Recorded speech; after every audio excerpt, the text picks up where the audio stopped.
Kujuta ette planeeti, kus enamik elanikke tarvitab ühte kummalist narkootikumi. See on looduslikult esinev vedelik, mida saadakse ühe taime töötlemisel. Kui inimesed seda endale manustavad, muutuvad nad hetkega vabamaks, julgemaks ja rõõmsamaks ning nende hirmud ja mured kaovad mõneks ajaks. Aga sellel ainel on ka teine külg. See aine aeglustab ajutööd. See muudab aine kasutajad impulsiivseteks, ettearvamatuteks ja tihti ka vägivaldseteks. See kahjustab nende keha, tekitab sõltuvust ja lühendab eluiga. Ja kõige kummalisem on see, et selle planeedi ühiskonnas ei peeta seda keelatuks ega ohtlikuks. Vastupidi, seda peetakse täiesti normaalseks ja manustatakse pea igal pool ja igal ajal. Kes seda ei tarbi, selle peale vaadatakse viltu. Kui sa kuuled sellisest planeedist, mõtled ilmselt, miks peaks keegi vabatahtlikult võtma sellist mürki?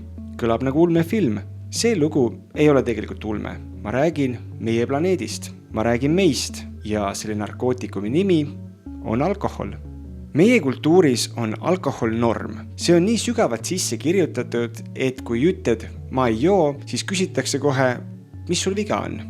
Kas oled haige või oled rase? Kainus on kindlasti erand, mitte norm. Meil on imelik harjumus öelda, see on ju ainult vein või see on ainult õlu. Samas, kui keegi näiteks tarbib kanepit, siis tema kohta öeldakse narkoman. Ka teadus ütleb selgelt, alkohol on narkootikum. See on psühhoaktiivne, sõltuvust tekitav ja ajule toksiline. Paljud teadlased ütlevad, et alkohol on kahjulikum kui mitmed narkootikumid, mida seadusega rangelt keelame. Väike mõtteharjutus sulle. Kui sulle antakse 10 miljonit eurot, aga tingimusel, et sa ei tohi elu lõpuni enam tilkagi alkoholi tarbida, kas sa võtaksid selle? Enamik inimesi peaks seda väga tõsiselt kaaluma. See näitab, kui kummaline on meie suhe alkoholiga. Me hindame klaasi veini või õlut vahel kõrgemalt kui oma tervist või elukvaliteeti. Kas pole mitte absurdne, et meil peab olema riiklik kampaania, mis ütleb, proovi 1 kuu olla ilma alkoholita?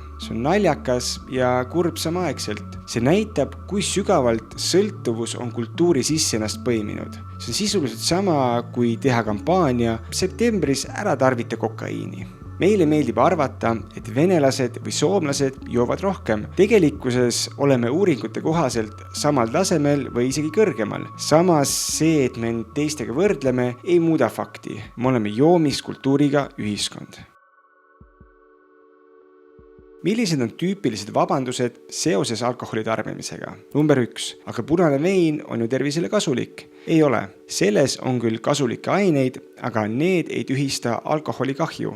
Number 2. Aga ma joon ainult nädalavahetustel. Vaheta sõna joon välja sõnadega tõmban kokaiini ja ütle, kas see kõlab sama süütult. Number 3. Aga ilma alkota ei saa lõõgastuda. See tähendab, et sul ei ole lihtsalt muid oskusi stressiga toime tulla. Number 4. Vahet pole, kõik joovad ju. See lause on kõige ohtlikum. See ongi põhjus, miks kultuur ei muutu. Aga miks me siis päriselt joome nii palju? Me joome, sest me ei oska teisiti. Me ei oska oma tunnete ja igapäeva stressiga toime tulla. Me ei oska leida julgust olla endaga aus ja me ei oska luua rahu ja rõõmu ilma klaasita.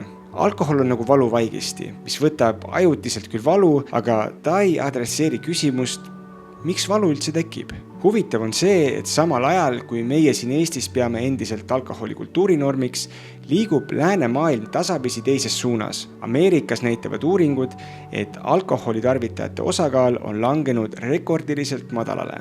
Nooremad põlvkonnad, eriti Gen Z, joovad oluliselt vähem kui nende vanemad. Üha populaarsemaks muutub sober curious ehk kainuse katsetamise liikumine, kus inimesed ei pea end ilmtingimata täiesti karsklaseks, aga nad tahavad katsetada elu ilma alkoholita. Sama trendi toetab ka see, et 0 ja madala alkoholisisaldusega jookide müük kasvab igal aastal. Teisisõnu, maailm liigub vaikselt edasi.